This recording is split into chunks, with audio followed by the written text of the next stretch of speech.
Hey yo, welcome to a new series I call Out. It's a mini series where I take all my closest friends, mentors, and community members out on the town in Toronto to find the most queer friendly spots. So if you're queer and looking for places to take you and your friends out in Toronto, follow me and come see all these lovely local friendly queer establishments with me.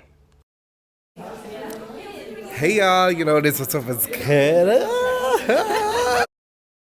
I'm here with probably one of the coolest people I've ever met. Stop. No, like, I don't know, like, when I first met you, I was literally like, this is Rico Nasty. Oh my god, I get that a lot. Yeah. I don't know. I think it's like we have similar facialisms. Yeah. It's but I sugar get that. trapping is what Right. it is. Oh, Cohen, how are you, baby? I'm so good. I'm happy to be here. Thank you for having me. No, okay, so I came across Cohen at, well, like the ballroom community, obviously. Right, but I feel like gay rights. Gay rights was is when the it like when it's one. solidified, Right, yeah, right, like, right. but yeah, like how we met. Well, you're a part of Telfar. Like, tell me, The artistic yeah, house of Telfar. Yeah. tell me about that. Like, Telfar kind of came about really randomly. Actually, I feel like they kind of sought after me almost. I wasn't really looking for ballroom. I feel like ballroom kind of came to me. Right, as it does, I feel like. Yeah. And they reached out to me. They saw something in me and saw me walking certain categories. And they were like, how do you feel about exploring that? And I was like, yeah, well, we'll see. But they're like, just come to a practice. Like, it doesn't hurt to try at least. And I went to practice and I kept going, and next thing I know, I'm getting inducted. Next thing I know, I'm debuting. Next thing I know, I'm Women's Runway of the Year. Like, it's all these things that I didn't see for myself until I actually did it, and I was like, wow, I can good. I love that. So, did Yeah. you start in the ballroom community before you started DJing? They actually kind of went hand in hand a little bit. I feel like as I was slowly stepping into ballroom, DJing was already kind of something I was already having in my mind. Yeah. And I ended up kind of jumping into both at the same time. I remember like going to my first few practices with Telfar and being like, oh, like I have my first DJ gig today, like and they show up and they show right, out, and like, they have yeah. throughout. It's been like almost 2 years now. Yeah. A little over a year. And they've been so supportive. That gives me chills. Yeah, Like, they've like seen the entire journey. Yeah, really. and like ballroom is one thing, and discovering ballroom and like making your I guess your foot and your stamp in ballroom as another thing, but like there's another world outside of it. Right. So like being able to have to like coincide, it really truly is such a blessing. Absolutely. And like being able to meet so many people within the community, like No, it's an unspoken language. No, in a you're way. like, I like feel emotional about it because Yeah. I literally, ballroom has done so much for me, and I even remember like not necessarily knowing my intentions for it when I initially joined, and not seeing where I like saw myself taking it. Yeah. But I knew ultimately like because I was entering into the DJ scene and into nightlife, I wanted to take aspects from ballroom that I may not have necessarily been able to like learn on my own. Like you're basically putting on a persona at the end of the day. It's almost Yeah. like an alter ego. You're trying to show why you deserve to be there. Yeah. You know what I mean? And Yeah. that takes a lot of confidence and a lot of like knowing yourself and knowing what you want to portray and who you want to be and how you want to show that. I love So I that. feel like they kind of go hand in hand at the end of the day. I'm putting on a performance at the end of the day. So I feel like tapping into that part of myself that like isn't afraid. At ballroom did that for me. So that's like perfect, because how would you describe your style as an artist? Oh, as an artist. Yeah. Very eclectic, I would say. I feel like I have a lot of different lanes I tap into. I say open format just because Yeah. I feel like you kind of have to be versatile in this industry. Yeah. You know what I mean? Like, and it's not really far away from like who I am and what I listen to. It's all things that I indulge in on my own time, so it doesn't feel far away from me. Yeah. I feel like I'm just able to show different parts of me in that sense. And then because you are coming to Outs, the Pride Party. And y'all better be there. Yeah. Yeah. What type of DJ style do you mainly? I would like to bring some more house. Yeah? Is that what you're bringing? I want to. I'm gonna be doing a little, some other things, but that's secret. But I really, it's Pride. I feel like it's only right. I really want to bring that like soul, funky, like house back that I feel like people forget when they think about house music. Like I feel like that's not where their mind goes, and that's literally the blueprint. Like I want to definitely do some of that. Especially being a black woman, like a lot of people who are playing house sets.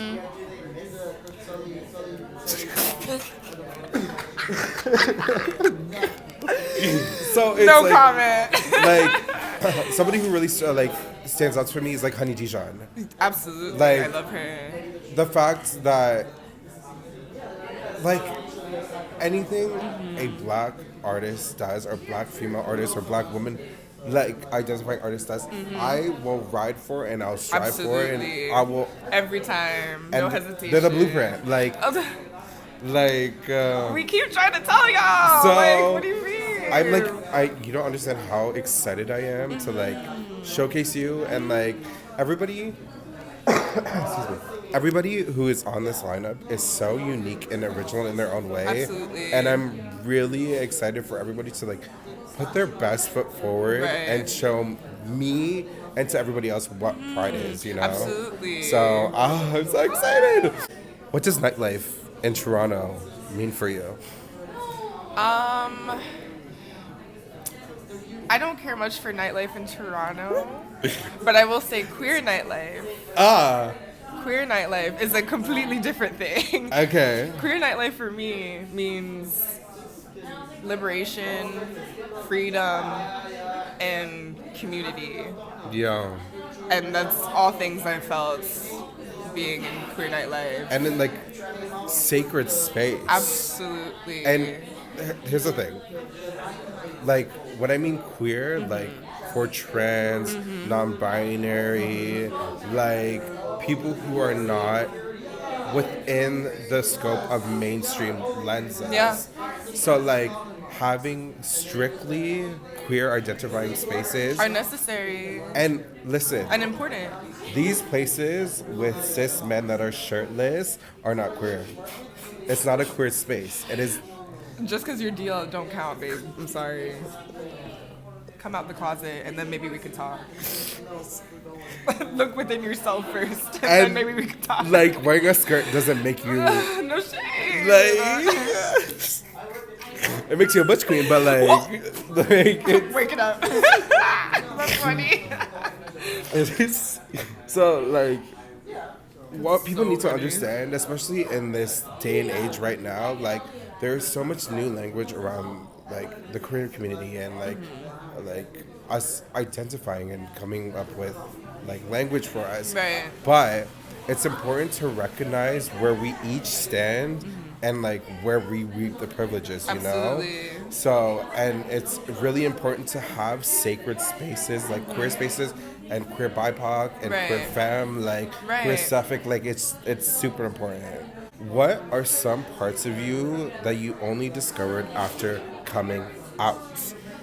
I would say that I've kind of always been a bit of a tomboy, like my whole life. I feel like I'm not shy from tapping into that masculine side of me. That's like always kind of innately been in me. But I feel like once I came out, I surprisingly like tapped more into my femininity. Your femininity? Yeah. I've never felt more like a woman than I do now. That is in such a weird way. I don't know why. Yeah. I feel like I dress more sexier. I feel sexier. I feel like womanly. Like I've never felt like that before. So, like, can I ask you, when did you come out? Well, Officially. Yeah. It was, it was like 2021, I believe. It was like COVID just ended. I just moved to Toronto. I just started school. I was in fashion school for a second. Yeah. Lore, fun fact. Lore. Yeah, it was like just like exploring all these new things and like being put in this new space and this, it was like little girl, big city kind of vibe. I'm like, wow, like I was kind of just tapping into parts of myself that I always knew were there, and I just wanted to like be my most authentic when I came here, and I felt like that was like a starting point for that to happen. I love that. Yeah. I love being able to like, especially like being younger and finding out yourself, discovering new parts of yourself Absolutely. that were old parts of yourself. Right, that was always there. I always knew. Some of them sleepovers as a kid were not just sleepovers, babe. Like, girl, we're spelling it out, girl. Hey, it happens. And that's my story. Sometimes when we play like house actually means like Right. you my boo. No, like we actually go together. We're married. Yeah. Yo. Thank you. Okay, my last question for you is there anything in, I guess, the scene or in your personal life that you want to see change or want to see more of, and how? Okay. You can be so real. Girl. Okay. You like, as long as you're comfortable with it being on No, the internet. absolutely. I think it needs to be said, honestly. Sapphic spaces actually being sapphic spaces. And when I say that, I completely understand not wanting straight people to infiltrate the scene. Completely valid in that. But I think it's an issue when we start excluding certain people based on like preconceived notions or ideas about like their sexuality based on appearances. It's like really weird to me to put it really bluntly. Like, okay, in conclusion, ultimately it's all rooted in transphobia, and it's weird. It's weird. And y'all need to look within yourselves and figure out what the fuck that's about. Yeah. What type of people should show up in? I mean, it starts with us. Yeah. We're all responsible at the end of the day. Yeah. Because these are our own spaces. It's happening in our own communities. Yeah. And it's like we are supposed to be the ones to like have open arms and welcome everybody in, but we end up being the ones like shunning our own community. Yeah. And it's like really backwards, I think. Because there is that evolution of like discovering your identity and your sexuality, how you identify genderly and what you are attracted to romantically, sexually, and also like finding community too. So like going back to what we talked about in terms of queer spaces, like there needs to be strictly queer BIPOC spaces. Yes. There needs to be strictly queer sapphic spaces. There needs to be like these sacred spaces need to happen. Right. Or if you don't want them to be like sapphic, make it like walla, like make it like lesbian. You know, like I think there needs to be more like stricter labels if that's what you want it to be, and don't call it sapphic if it's not actually going to be sapphic. And it's obviously more of a, we all have to come in and look inwards and understand, like I said, like our privileges and how we carry about, but like that's how we like put the lines not into stone, but like we get rid of the gray. And I'm not saying that the gray shouldn't be there, but it's like we don't go about it where we're like you said, excluding and alienating people, you know? Because we're already queer people and we already feel alienated. Exactly, so from everybody else. Hey! So we are getting to the end of our interview. I had so much fun talking with you. Yes! Okay, so if you had an outro song that you would have pumped to, if you were on the catwalk right now and you had the ideal song for your LSS. Whoa. No, not for LSS. Okay, just, okay, no. That's hard. No, please, not LSS. Okay, just like for my life. Yeah. I love, what's it called? Dance by Kitchenada. Okay. Yeah. I love Kitchenada. It's just so funky, so groovy. Yeah. Like I feel like I could just see myself walking down the street. I see that for you because Right. like a lot of your stuff is like Kitchenada-esque. Very, yeah. And I love that. You could say he's an inspo of sorts. Yeah. Definitely a pioneer. I definitely look up to him a lot. Oh, for I sure. love. You know what song I love? No, hold on.